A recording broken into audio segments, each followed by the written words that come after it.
Welch, the 2010 census is upon us, and it is vital to our neighborhoods that all people are counted. What problems do you anticipate encountering in District H, and what steps should our City Council representative take to address them?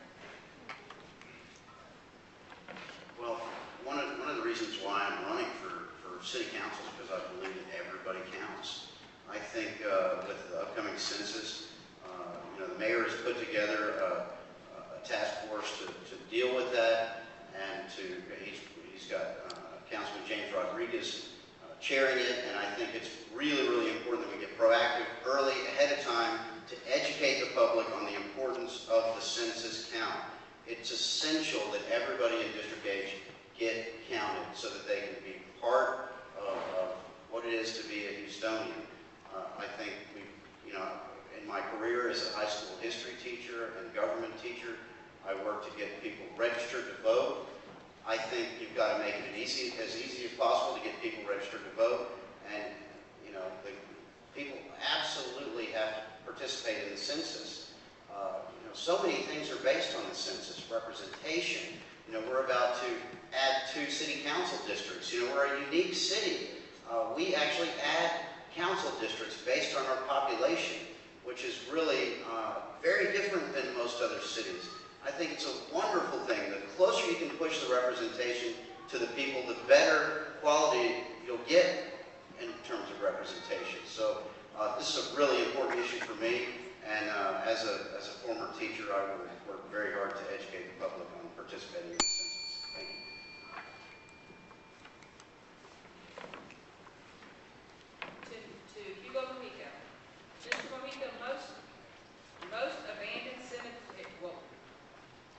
Most abandoned cemeteries sit on private property and do not pay taxes. And as you know, the cemeteries play an important role in the history of the city, and District H has important historic cemeteries, both in Super Neighborhood 22 and in Super Neighborhood 63. What will you do, if anything, to obtain funding for the restoration and maintenance of these properties? Thank you for the question. And as a council member, there's a lot of there's some funding opportunities there that you can actually access through the federal government and state to maintain the cemeteries. Of course, we want to maintain the properties in District H.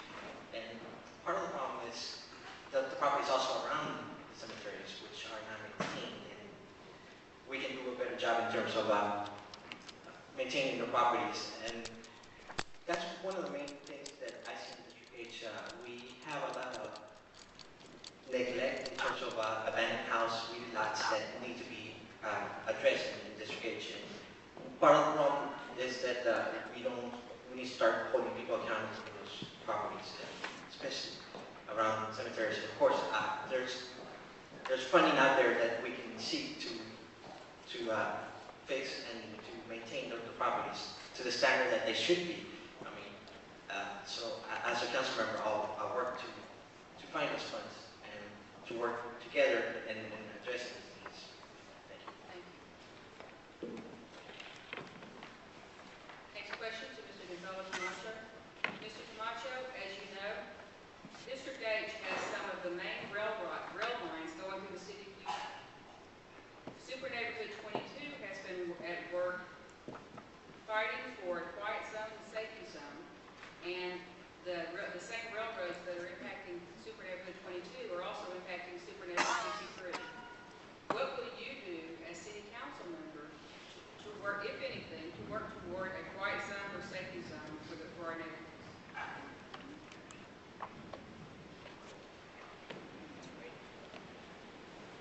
It's interesting. I went to London, and I went to the when I was in London, I went to the cemetery, and I paid about 15 pounds just to get a tour of it. What have I done in the past? Actually, I was in this neighborhood in 1995 as a volunteer of a group of professionals in the Second War Task Force. Some of you might have remembered that. Then is when I thought that y'all need to have a Mekong Fountain over at Jensen and Navigation. In 2003, I put together in the Heights a green space community workshop. Out of that, somebody says we have problems with rail. What do? We worked on that with the community, and I got $1.1 million of already funded that was in place. It was going to be summer But anyway, the city did a number on that. There's another project in our district that I got $2.4 million for sidewalks, quality of life. If we don't have sidewalks, we can't walk.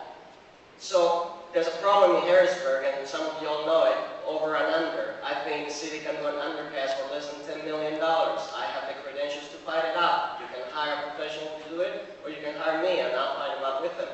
I'm sorry, not city, Metro. They said, I got a couple seconds, they said $25 million for an overpass. I say under $10 million for an underpass. Thank you. To Lupe Garcia. Mr. Garcia, Ripley House, where we're at today, in Super Neighborhood 63, and Mecca in Super Neighborhood 22 are two examples of excellent neighborhood programs that provide opportunities for children to learn and create beautiful art and performances in a safe environment. What role do you see the city taking in promoting and encouraging these types of programs for our children? Well, that's what I'm all about, is education. I think, again, we're not doing enough. We're not fully on children and educating them. I asked a child the other day, he goes to my shop, I said, Mijo, who's Diego Rivera? You know anything of him? And he couldn't tell me. And it's sad that when you see our children growing up and they're not being educated in something like that, it's in the basics of our heritage, and it's sad for me. So by all means, I would get more corporate interaction, start asking for corporations. I mean, they take our dollars on a daily basis. They can give something back. We can ask for a little bit more interaction through them to educate our kids and educate our people. Thank you. The next question goes to Ed Gonzalez.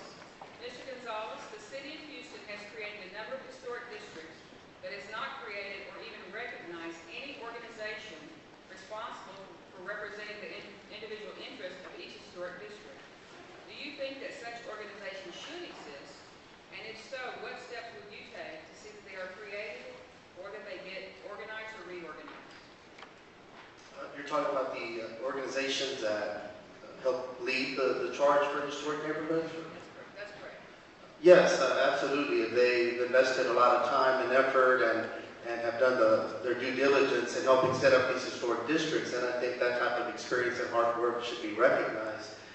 I think, again, there's a lot of room where we have nearby Eastwood Association, for example, a civic association that has a lot of historic properties in that area, which is nearby here in District 9. And so definitely we need to make sure that we're recognizing the hard work that these organizations are putting in and continue to place a high value on the importance of historic preservation in our communities. And not only in traditional historic areas that we've often paid attention to, like in the Heights, for example, but again, we've seen a lot of historic properties over here. We need to make sure that we're recognizing the value of those homes and the hard work that's being given to make sure that they're being maintained as well.